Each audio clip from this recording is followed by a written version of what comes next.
এই জাতি চিন্তা করেনি ফ্যাসিস্টরা এইভাবে অপদস্থ হয়ে বাংলাদেশ থেকে পালাতে বাধ্য হবে। স্বৈরাচারের অনেকগুলো ছিন্নবর্ণ সেখানে রেখে দেওয়া হয়েছে। আল্লাহ তাআলা আগস্টের 5 তারিখে এই জাতিকে মুক্ত দিলেন। যেই জাতি 2024 সালের 1 আগস্ট চিন্তাও করেনি 2026 সালের 31 জানুয়ারি এখানে আমরা দাঁড়াতে পারবো। এই জাতি চিন্তা করেনি 26 সালের 12 ফেব্রুয়ারি একটা নির্বাচন অনুষ্ঠিত হবে। এই জাতি চিন্তা করেনি ফ্যাসিস্টরা এইভাবে অপদস্থ হয়ে বাংলাদেশ থেকে পালাতে বাধ্য হবে।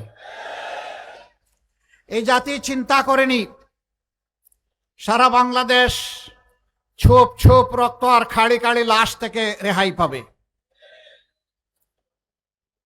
যারা 15.5 বছর ফ্যাসিবাদ কায়েম করে রেখেছিল তারাই বাংলাদেশের সমস্ত ব্যাংকগুলা ডাকাতি করেছে, শেয়ার মার্কেট লুট করেছে, জনগণের পকেট কেটেছে, চাঁদাবাজির স্বর্গরাজ্যে বাংলাদেশকে পরিণত করেছে,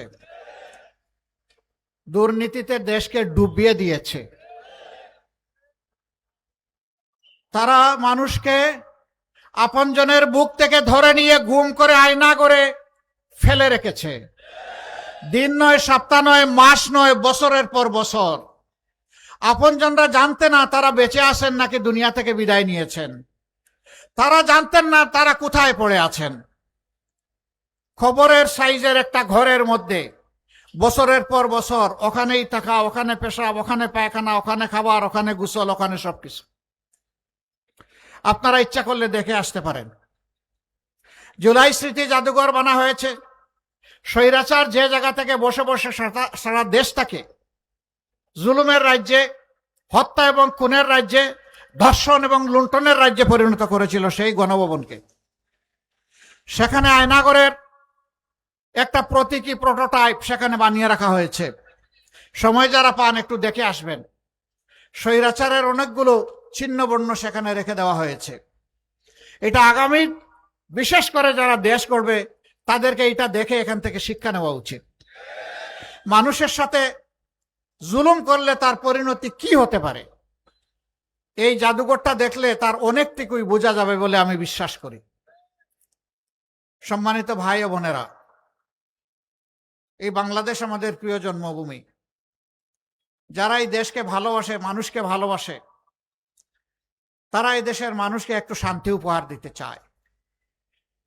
আর যারা দেশ এবং মানুষকে ভালোবাসে না তারা মানুষকে কষ্ট দেয়। এত নির্যাতন, এত জ্বালাতন একটা দলের উপর করা হয়েছে যার শীর্ষ 11 জন নেতাকে প্রতিহিংসা বশত মিথ্যা অভিযোগ দিয়ে হত্যা করা হয়েছে। 1000 কর্মীকে দুনিয়া থেকে বিদায় দেওয়া হয়েছে যারা বিচারের বিটা পর্যন্ত চোখে দেখে নাই। কোথায় কিভাবে মেরে খালে বিলে তাদেরকে ফেলে দেওয়া হয়েছে সে দুঃখের কাহিনী এখন বলার সময় নেই।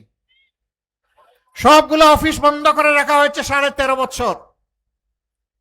দলের নিবন্ধন কেড়ে নেওয়া হয়েছে, প্রতীক খেয়ে হজম করে ফেলার চেষ্টা করা হয়েছে। দিশাহারা হয়ে শেষ পর্যন্ত দলটাকেই নিষিদ্ধ ঘোষণা করা হয়েছে। নেতৃবৃন্দের বাড়িঘর বোল্ডোজার দিয়ে ভেঙে চুরমার করে দেওয়া হয়েছে। এর প্রেক্ষাপটে আল্লাহ তাআলা যখন আমাদের বুকের সন্তান, আমাদের গর্বের সন্তান, আমাদের যুব সমাজের নেতৃত্বে যে বিপ্লব সংগঠিত হয়েছিল তার বিনিময়ে আল্লাহ তাআলা আগস্টের 5 তারিখে জাতিকে মুক্ত দিলেন। আমরা মিছিল করলাম না, উচ্ছ্বাস প্রকাশ করলাম না, কারো উপর প্রতিশোধ নিলাম না।